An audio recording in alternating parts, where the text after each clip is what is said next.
ओम नमः शिवाय। शिव महापुराण रुद्र संहिता सतीखंड अध्याय 1 सती चरित्र।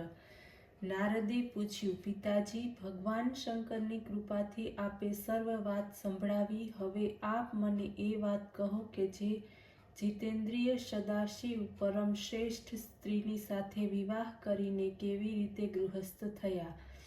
સર્વપ્રથમ દક્ષ પુત્રી તરીકે પ્રસિદ્ધ તે હિમાલયની કન્યા તરીકે કેમ જન્મી, તે પાર્વતી શિવજીને કેવી રીતે પ્રાપ્ત થઈ।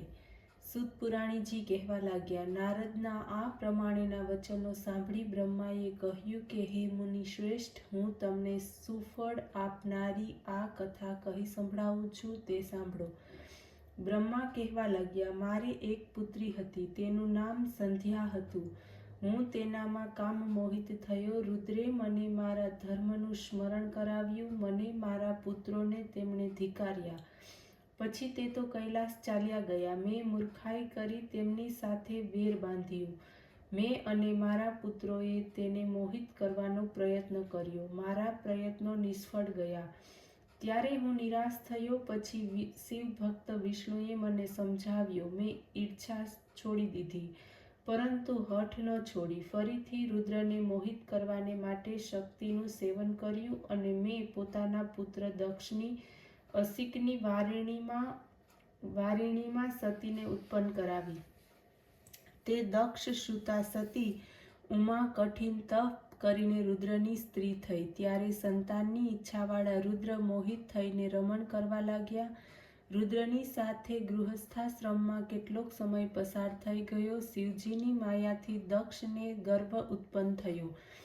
તે મહાદેવની નિંદા કરવા લાગ્યો। તેમણે વિશાળ યજ્ઞનું આયોજન કર્યું। તેમાં મને, વિષ્ણુને, દેવતાઓને તેણે નિમંત્ર્યા, પરંતુ પોતાના જમાઈ મહાદેવજીને અને પોતાની દીકરી સતીને ન બોલાવ્યા।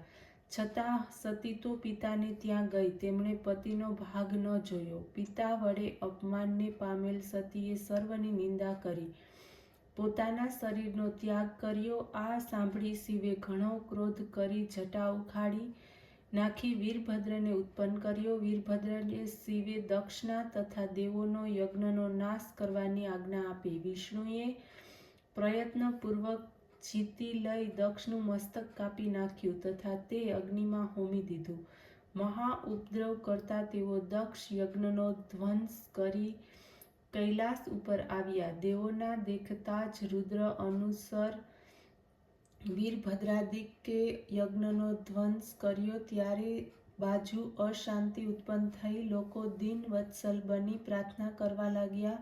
શિવજી પ્રસન્ન થયા। તેમણે દક્ષને જીવતો કર્યો, સત્કાર કરાવ્યો અને યજ્ઞ પૂરો કર્યો।